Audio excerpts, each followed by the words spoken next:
Good morning, everybody. Welcome to this last day of the International Economic Forum of the Americas. My name is Francis Baillet, and I will be your host for this discussion. Today, we are truly honored to have this amazing group of people with us. An international panel joining us from Montreal, London, Paris, Seattle, and Los Angeles. I'll have a chance to introduce you to each of our panelists one by one as I ask them their first question.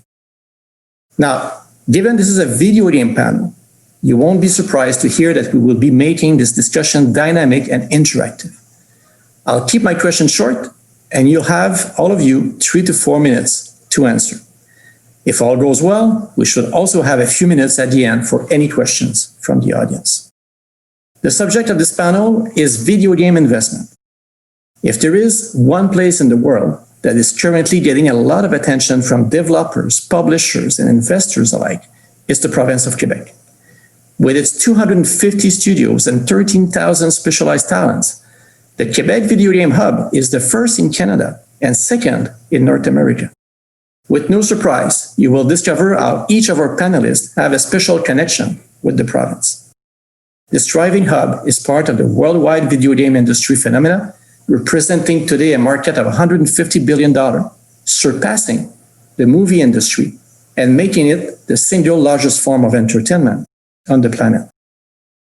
So without further ado, let's kick off this discussion and turn to our first panelist, Rémi Racine. Rémi, welcome. Bonjour. Thank you for accepting this invitation, Rémi.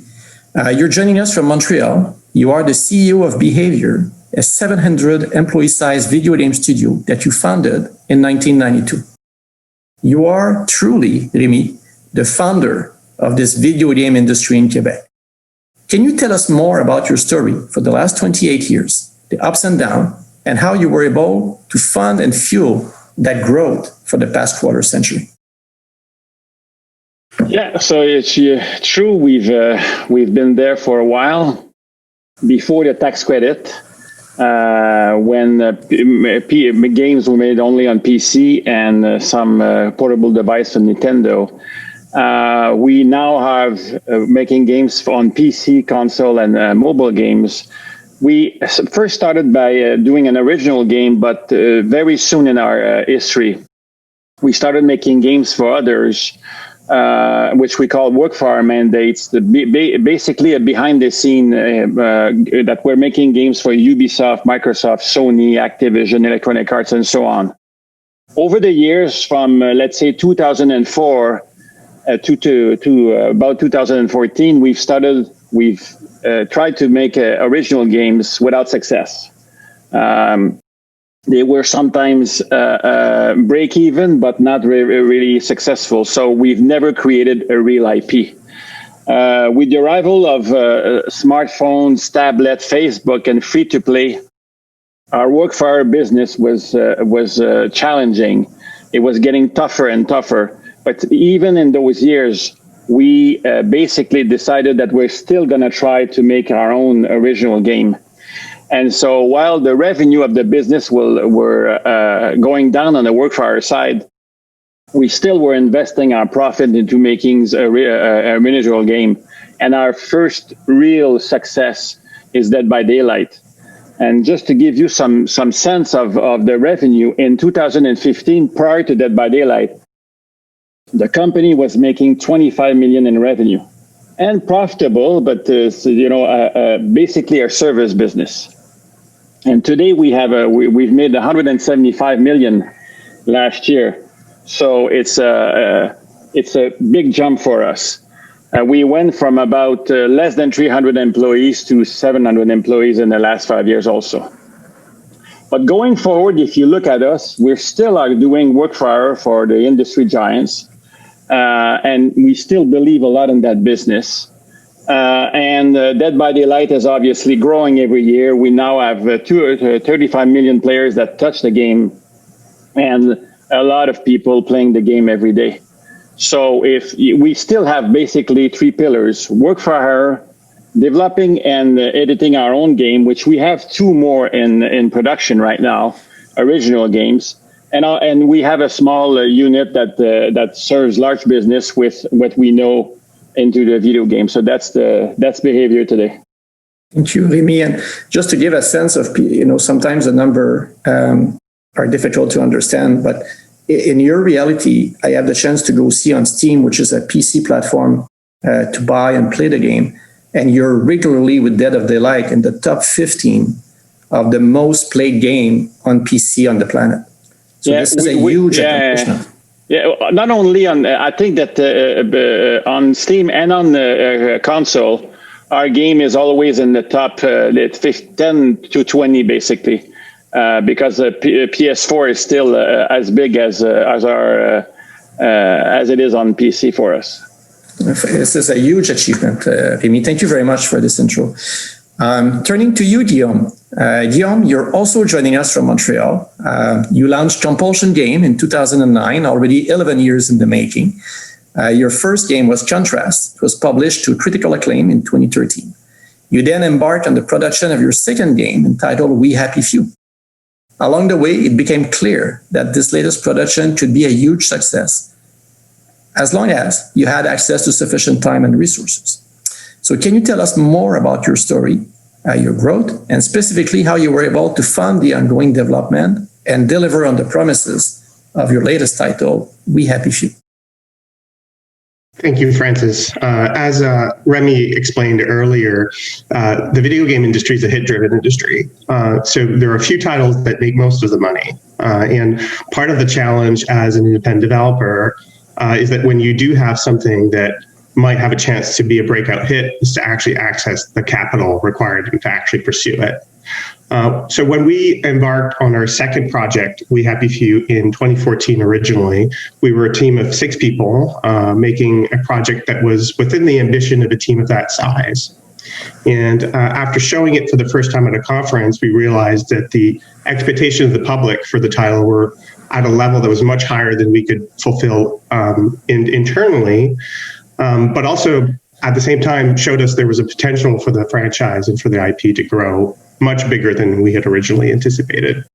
So a lot of our mad dash from 2014 to today was several acts of leveraging to try to get the finances required for us to actually deliver on the vision that the public wanted for the game. We started, the ecosystem for financing in game has diversified a lot over the years, in the last 5 years especially. At the time, we had a few tools for us. Tax credits in Quebec were an important piece. Also the Canadian Media Fund, which is an institutional government fund who's there to help us provide initial funding, but not at the scale that we needed in order to make a successful IP. And so we went through several acts of leveraging, first showing the game in public, then going to Kickstarter, getting an initial Kickstarter community, really having a grassroots campaign, moving from Kickstarter to this program called Early Access, which is a program on Steam, a PC platform that allowed us to share an early version of the game with a select number of fans so we could accumulate more capital. And then the buzz kept moving at pace with our updates. And so the project grew in size until we got picked by Microsoft to be shown on stage in 2016 at E3, and then subsequently landed a publishing deal with a large publisher, Gearbox. And that ultimately culminated in our acquisition by Microsoft. So quite a large kind of a set of steps that were all elements of leverage to chase after the success of the IP that we had created. Thank you, Guillaume. And just so that the audience can understand, is that out of the 250 studios that we have in Quebec, we have a large number, the majority obviously, who are people that had the same track than you, Guillaume, who launched their studio, created a first game, are now into their second game. And the complexity is definitely to make sure that we have the fuel to go the distance and to deliver that IP. Kendra, thanks for joining us directly from Seattle. You're from the HQ of Microsoft, so obviously a company that is very well known by our audience. What may have been missed by some people in the audience is your recent shopping spree in the video game sector. So over the last 2 years, Microsoft focused your acquisition strategy in that sector to create a new development powerhouse in this industry. From the more recent acquisition of ZeniMax for $7.5 billion, to a number of smaller, quite promising indie companies, including Compulsion. As finance director, you were actively involved in these acquisitions. Can you just tell us more about the vision of Microsoft behind this consolidation strategy? Yeah, thank you, Francis. Good to be here. So over the last 2 years, just over 2 years ago, I'd say, you're right. We did a bit of a shopping spree in the Xbox Studios world, acquired 7 studios, including Compulsion. And when you think about what those acquisitions were trying to accomplish, part of our broader Xbox strategy, we talk a lot about content, community, and cloud. And you see us focus a lot on Game Pass right now, our subscription service. And we believe one of the factors that's going to make Game Pass and is making Game Pass successful is this steady release of quality differentiated content, both from first-party studios and from our partnerships with third parties in the industry as well. But what we were doing about 2 years ago was, looking ahead to the future and realizing that we wanted to bolster those studios in our first-party family, our Xbox Game Studio family.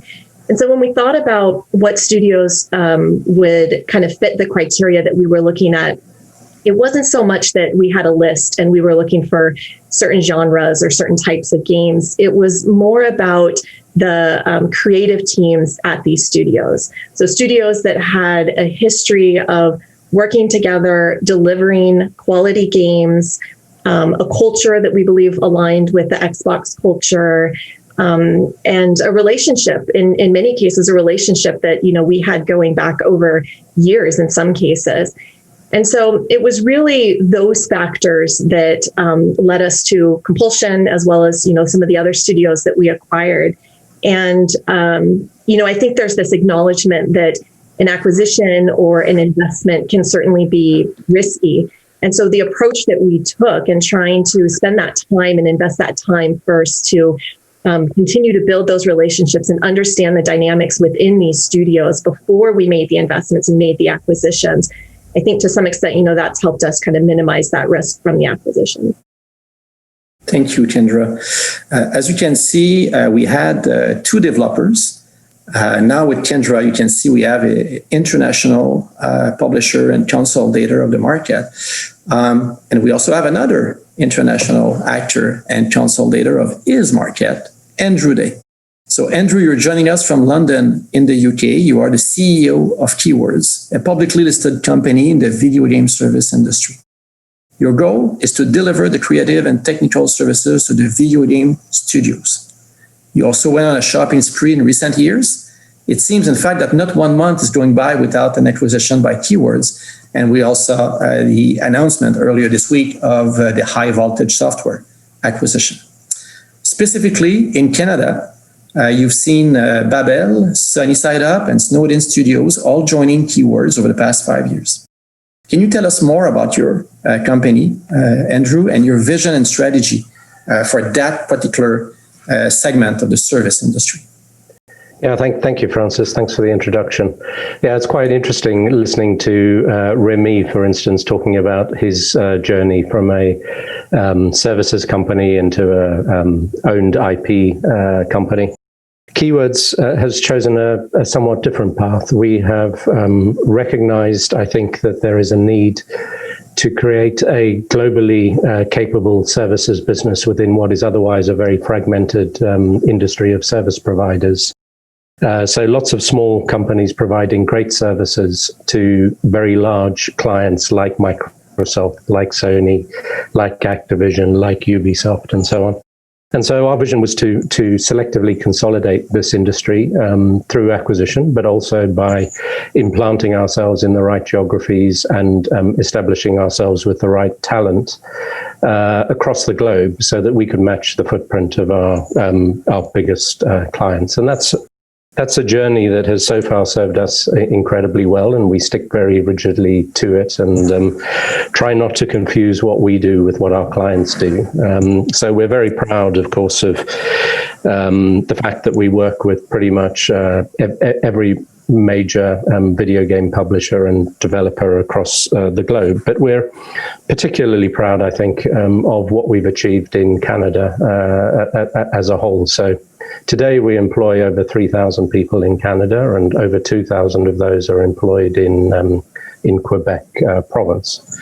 And, you know, I remind myself sometimes of the journey that we've been on, and including memories of myself traipsing up and down St. Catherine Street and you know, other streets in downtown Montreal looking for premises, including, Rémi, I need to have a chat with you to remind you of this. We actually looked at some space in your studio when we first came to Montreal, and then, as you rightly said, Francis, we started making acquisitions in 2014 after we did an IPO on the London Stock Exchange, and so our approach to funding and investment has been to raise money through the public markets, and then we've deployed that capital, I would say, generally very successfully through a major program of acquisitions, which has been somehow structural. And so it always puts a bit of a smile on my face when I hear people sort of asking me, you know, or commenting on the fact that I've been on another shopping spree or something. But, you know, it's very much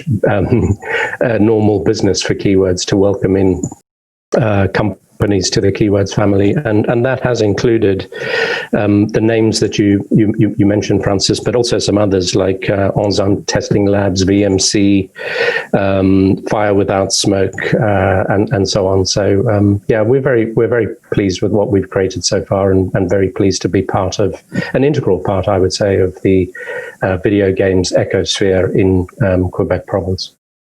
Thank you, Andrew. We've seen developers, we've seen international consolidator. Let's move on to two more guests, Lindsey and Nicolas, and we'll start with you, Lindsey.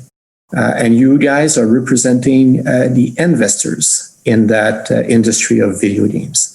So in your case, Lindsey, you're joining us from Los Angeles. You are a partner of Kowloon Knights, an investment fund that will deploy over $100 million in the game industry. Today, the fund is invested across a well-diversified portfolio of 41 games, including Spiritfarer by Thunder Lotus Game, another video game company here in Quebec. One interesting fact is that you're investing directly in the project and not into the companies. So can you tell us more about Kowloon and that specific investment approach?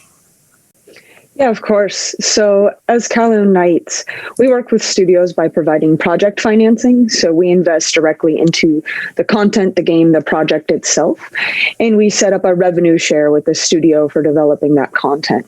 We never take a 100% position on recoup. We also do not take an equity share or even IP rights. We share that revenue from their very first dollar through the success of the title. And so that's really important for us because often in the game industry, when you work in a traditional publisher context, you have a 100% recoup position, or you have a hurdle of revenue that you have to hit upon release. And so you end up in this cycle where as you release your game, you've burned through potentially most of your capital, and it comes out. And if it doesn't hit immediately, you're in a bit of a panic mode. And it can be really difficult, or you're pitching really aggressively during those last few months of your development cycle and not being able to put all your concentration on just polishing the game and making it come to life. So we really felt it was important that we shared that revenue from the very beginning with each of our teams. That way, they know that they're getting something. There's going to be a little bit there, and it helps kind of promote the stability for the team as they grow and move forward. We didn't want it to feel like jumping off that cliff and seeing if your parachute worked. And so additionally, that's like just been a really important part of us. And it's because of how we set up the fund. When we originally created it, we brought on a consultation from a variety of studio heads, including Guillaume here. He was actually one of our first advisors, helping us to evaluate different projects and where we found merits and which things that really spoke to us. I also run an independent studio. So we kind of all came in and said, these are the things that cause developers pain.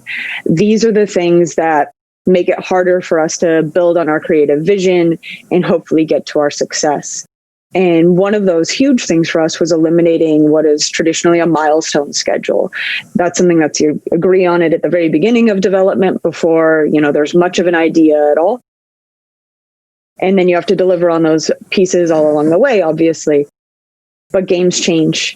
And so when you have that first idea and then you're trying to build against this milestone schedule and you're like, oh, we were going to build this character, but we want to cut them now. Sometimes you end up forced into building something that you actually don't want to use anymore, and it uses up some of your development cycles.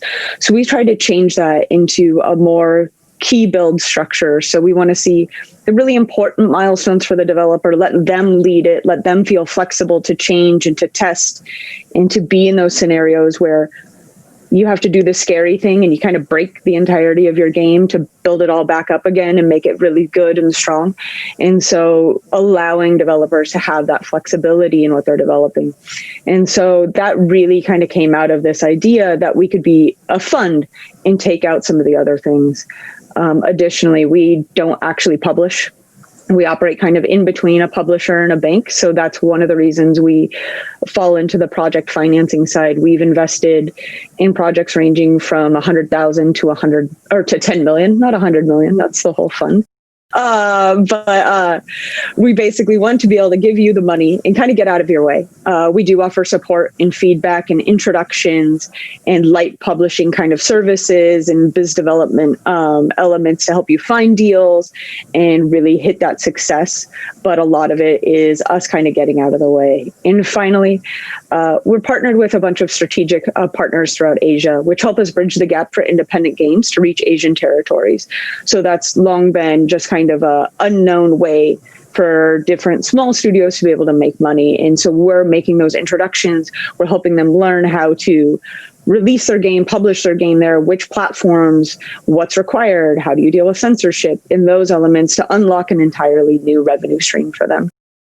So Kowloon's really founded on this independent concept in finding studios that can excel within that sort of ecosystem and provide just the project financing so they can get that revenue and continue to build and grow and, you know, build their studio, add employees and take in that success and take those risks. Thank you, Lindsey. Very clear. And, you know, we have video game people listening to you, but we also have investment firms and corporate world listening to you. This is a very interesting approach to go directly into the project instead of taking equity in the company. So thank you for sharing your approach.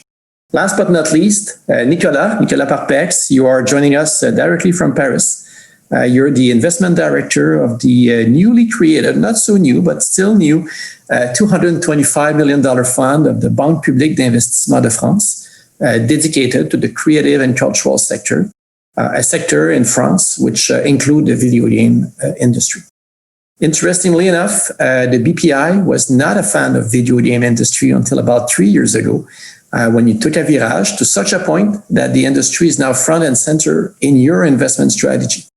So can you tell us more about the fund and about this change of heart from 3 years ago? Sure, Francis. Hi, everybody.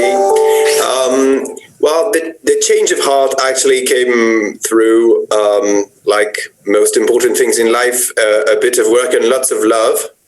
I think the view of BPI, which is, as you said, the French Public Investment Bank, regarding the gaming industry was rather obsolete, to be honest. So we had to update it. And what we did is we conducted some extensive research. We saw that the market was large, that the market was booming, which is not exactly secret knowledge, to be honest. But then we really took a hard look of what the trends were, what the key success factors were, what the challenges were also for the French companies in the gaming industry. And to achieve that, we did quite a number of things. One of which was to conduct about 50 interviews with stakeholders and luminaries in the industry. Francis, you were one of them. Rémi, you too. Kowloon Knights as well.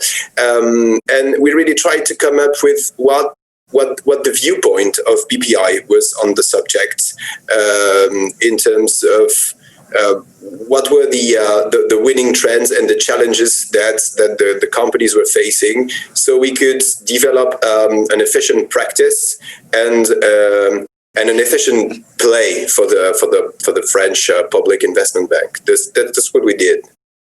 And so the fund, which is the fund is one thing, but we're actually heading a continuum, a financing continuum, ranging from subsidies, innovation subsidies, debt financing, equity financing.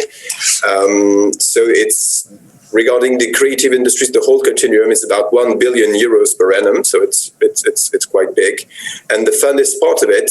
And our play is to accompany and help entrepreneurs and French creative companies develop, especially in the gaming industry, be it startups, game changers, young companies, or more mature and larger companies, challengers, and also leaders.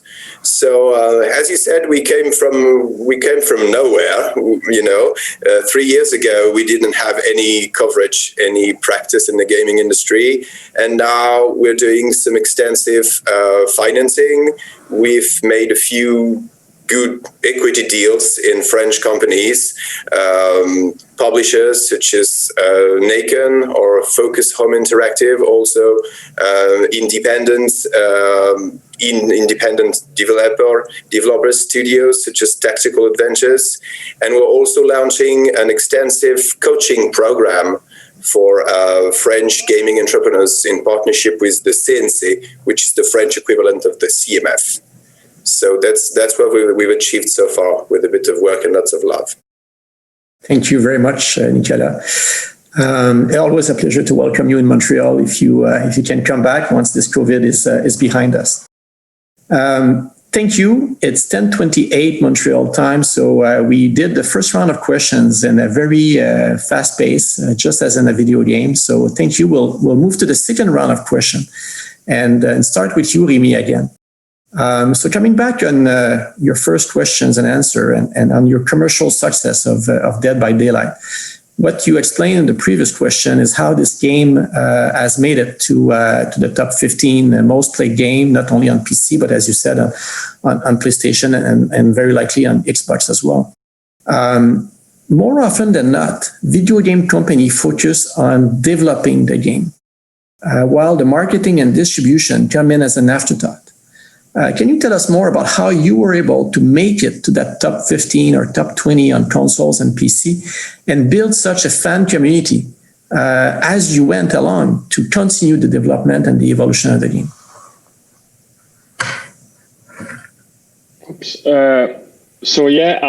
First of all, I think the most important thing is that it's community management. So there's no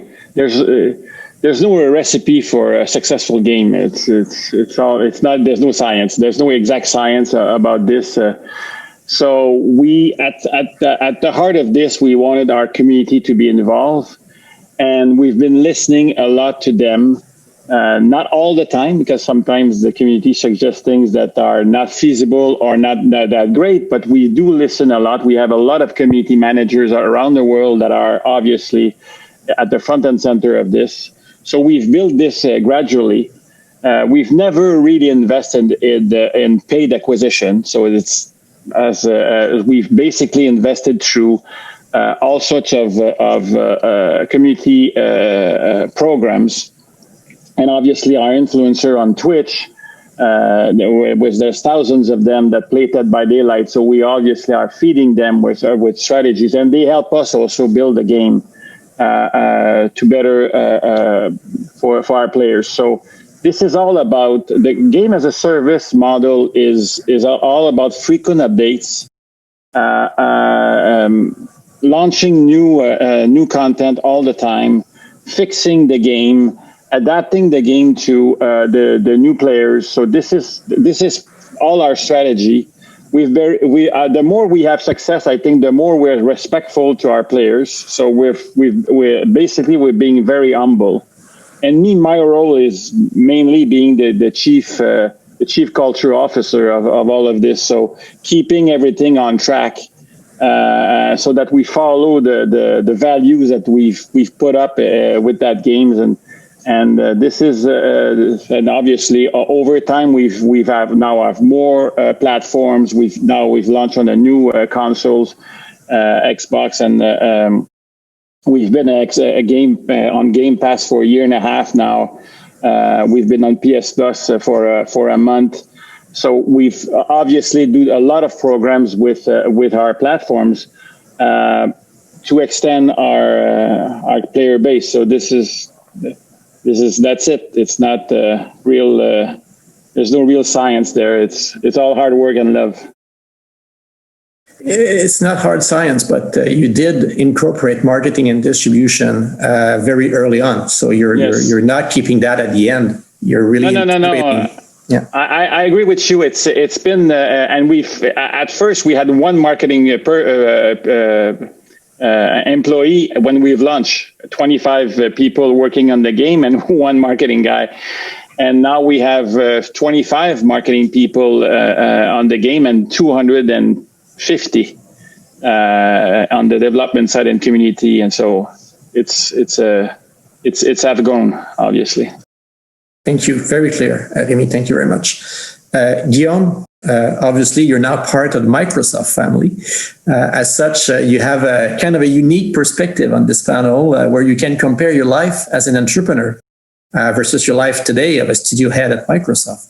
So, I'm sure there's plus and minus, but one clear advantage is the financial stability that comes with being part of Microsoft. So I'm a bit curious, what did that change for you in your day-to-day life and for your team? Thanks, Francis. Yeah, well, I can tell a bit about the story of the acquisition itself. We were just about to ship We Happy Few when Microsoft and Kendra's team originally approached us. And I was not in a mindset at that time to sell the studio. We had a large project that was just about to ship. We had already been successful financially by that point on the project. The project had already paid itself through some of the other leveraging methods that I talked about earlier. And so when we started the discussions with Microsoft, the discussion was first and foremost mostly at a cultural and strategic level to understand whether the objectives of Microsoft were aligned with our objectives. Now, as Rémi, pointed out, and as you'll see as a threading needle on this, we are hit-driven industries. Once you identify a hit, the challenges in our industry to be successful financially is first identifying which products or games have a chance to become a hit, and then to manage the risk for those projects, which in recent years has morphed from being a combined technology and entertainment risk to increasingly being mostly an entertainment risk as the technology has stabilized. I then nurture those projects so that they can be successful. At the same time, if you're considering acquiring a company, really everything that company is going to walk out the door tomorrow. The people make the games. So in considering whether I should be acquired or not, or whether I should be considering the deal or not, the goals of Microsoft needed to be not just aligned with my personal goals, but the desires of the staff itself and the people who actually make the games at Compulsion. Now, as Microsoft, and I think this is the biggest difference for me and for the team post-acquisition, we're now much more results-oriented and a lot less cost-oriented. We can actually pick our projects and nurture them and make sure that we're creating the best possible experience for our users, rather than having a simple P&L analysis on a single game. We're part of a larger platform, so a little bit like Netflix and Netflix originals, for example, we need to make projects that will either attract or retain people into the ecosystem. And what that does is it aligns the goals of Microsoft with the goals of the people on my floor, the people who make the game and who make the magic.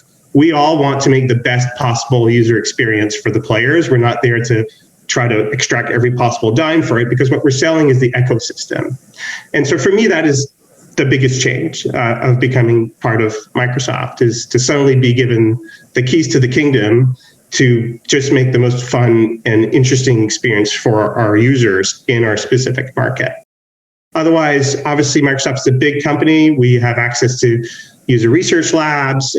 We have access to a number of peers now that I work with, like Tim Schafer at Double Fine, or Brian Fargo, and all my peers in my sister studios. And that is a network of expertise that we are now tapping into, where we can basically sit down and talk about how we make our games and see whether we can make our game studios better. So that would be my summary. Thank you. Very clear. And why don't I move to Kendra right away and ask you. That's what we wanted. And when I think back over the last 2 years, I think patience is a key part of this process, because patience is a key part of the game creation process, right? We all know games take years, 3+ years to make in many cases. And I think with these acquisitions for us, there in some cases was this public perception that as soon as these deals were announced, that all of a sudden Microsoft or Xbox was going to have our hand in anything from that date forward that these studios did. And we would have this, Microsoft touch on everything. But the reality is, that's not necessarily the case. I mean, the games that these studios were working on and already in development, they had been working on for years. And it takes time to integrate in a meaningful way. Guillaume was talking about leveraging user research teams and test and loc and quality, and, using expertise from peers in the other studios as part of the Xbox Game Studio family. Like, all of that takes time and it takes patience. And so we've tried to focus on providing this stability that you've heard so many panelists talk about, which is key in the industry. And that really allows for that creative freedom to come through for the developers. And that's what we want, to ultimately deliver that quality differentiated content.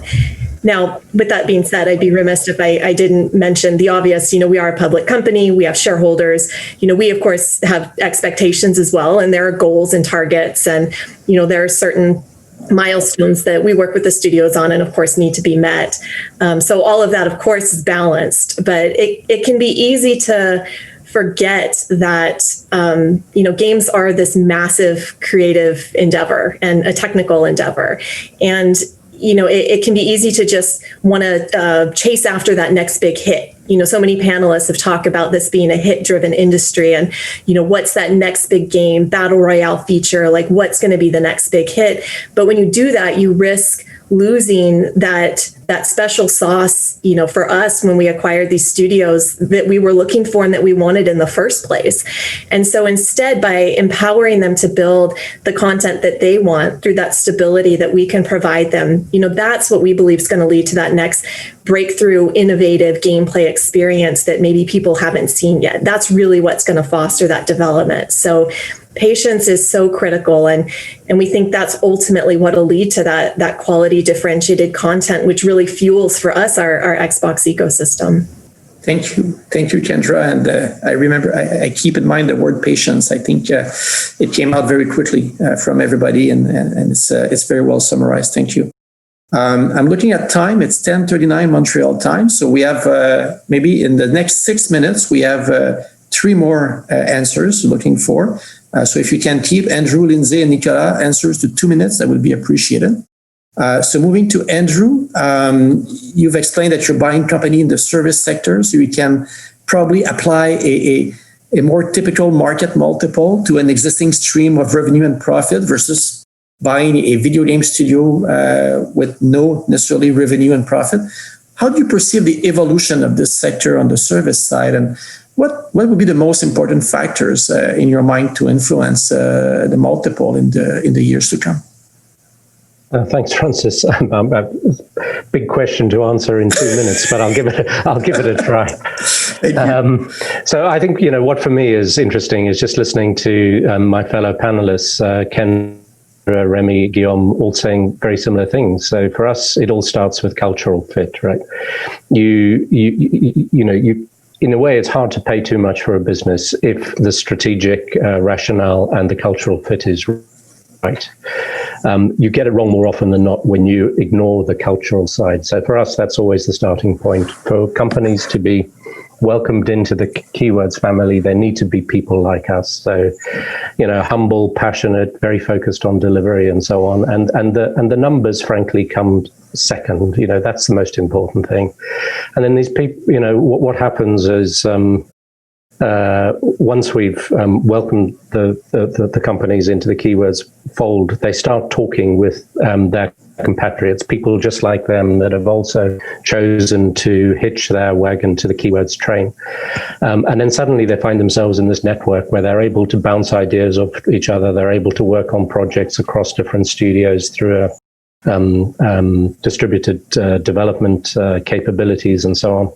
And that's where the value is really created. So the valuation of the businesses going in, yes, of course, they're multiples and we're looking at discounted cash flows and all the rest of it. But it's, for me, the thing that's been most pleasing is the value that's created once these companies join Keywords and become part of the platform. And, you know, ultimately at the simple level, all we're trying to do is help our clients create, adapt and support their games and get content to market as quickly as possible, because the demand for video game content is phenomenal. It's just extraordinary. No sooner can my colleagues, some of whom are on the panel, produce this content that it's consumed. So you're in this relentless cycle of feeding more and more content into the market, and we're just pleased to be part of that process. Thank you, Andrew. Lindsey, moving to you. You said before you're taking a percentage of projects and not the companies. So what are you looking for in a project? What's the number one ingredient? And in 2 minutes, so just the one or two ingredients that you're looking for to say we'll go with this project. I mean, I think it's similar to everyone, and even when you're trying to decide what to make in your own studio, is the idea and your ability to execute on that idea.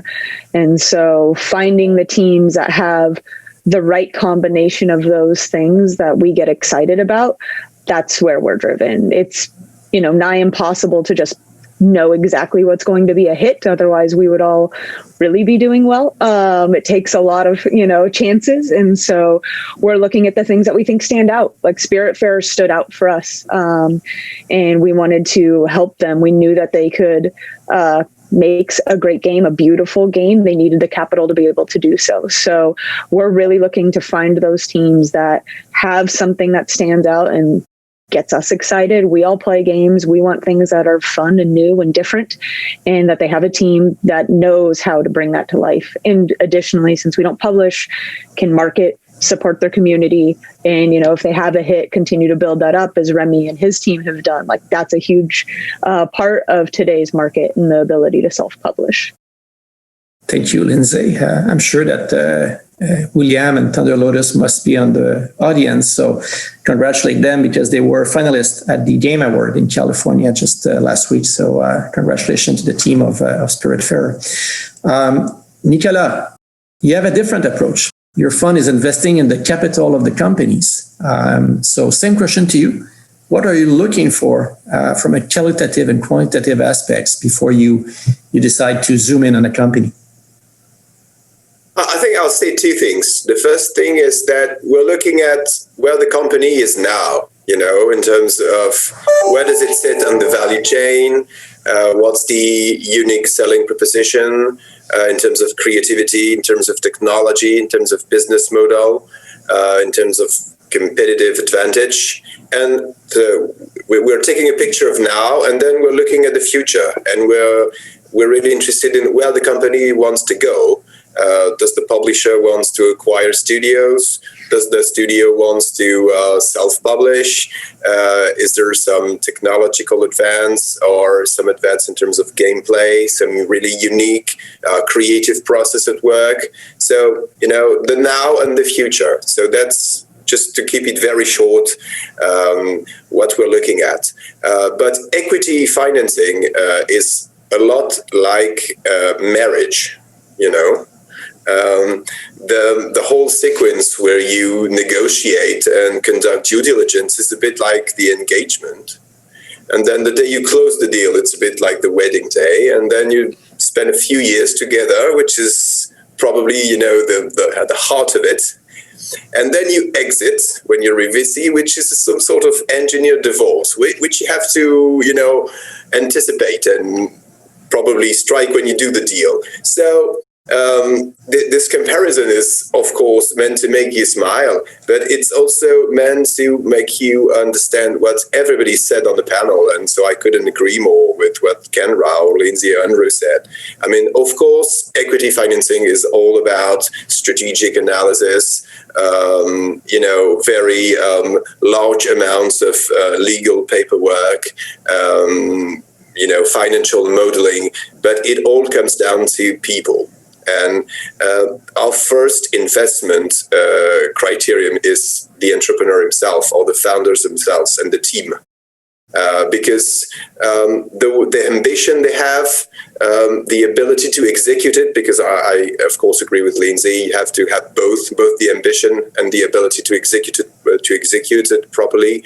It all comes from the people. So we're really looking at an experienced, coachable, ambitious, inspiring, and fun group of people. What a way to end a questions and answer period. Thank you very much, Nicolas. And thank you, all of you, for a very dynamic panel. I really appreciate your input, and I'm sure the audience does too. I see we have a few questions from the audience. So if it's okay, we have 3 minutes, and I'll pick one. So one question likely from a university body person. So for the panel, what can US and Canada college and university do to acquire, nurture, or engage more gaming development talent? So maybe a question to you, Rémi. You've been hiring 700 of them for the last, even more, because you now have 700 employees. What's your thought on that? What can university do in US and Canada to acquire, nurture, and engage more of your future devs? I'm going to say, and go deeper into games research. And there's a lot of things to be improved in our industry, not only from the technical side, creative side, artistic side, and even on the marketing side. So all of this needs to be, there needs to be some research to improve the performance of the industry, the performance vis-a-vis the consumer. Right now, the best universities that we hired from were students are the ones that are more advanced in terms of research. And so this research inspire students to go to those university, and they at the end they make better candidates for us. We do hire most of our employees from Canada. But there's some from the United States, but they're usually not students that we hire from the United States. More senior people. Yeah, more senior people. And from Europe also. Thank you, Rémi. And one last question, given the time, and we'll finish with a big bang. And this question will be directed to you, Guillaume. So with the arrival of more and more studios in Montreal, can we expect Quebec and Canada to be number one day on the video game side? Well, I won't speak scientifically there, but just looking at the market and having worked in Asia and Europe and now in Quebec, I would say that the trend lines are very positive for Quebec. It's not just the explosive growth of the number of studios or the number of individual companies, it's also the quality of the studios that are seeing themselves come to Montreal. Increasingly, it becomes a self-fulfilling prophecy. When I was a small independent studio trying to acquire people, I could convince senior people to come to Montreal because Montreal is becoming the mecca of the video game industry. And so I don't know how long it'll take, but it seems like our trend line is that, yes, we will be first for development as the place where games get made. And I hope France comes close second, if I may. You know, Nicolas, if you remember when we spoke in Montreal, it's really a worldwide activity today.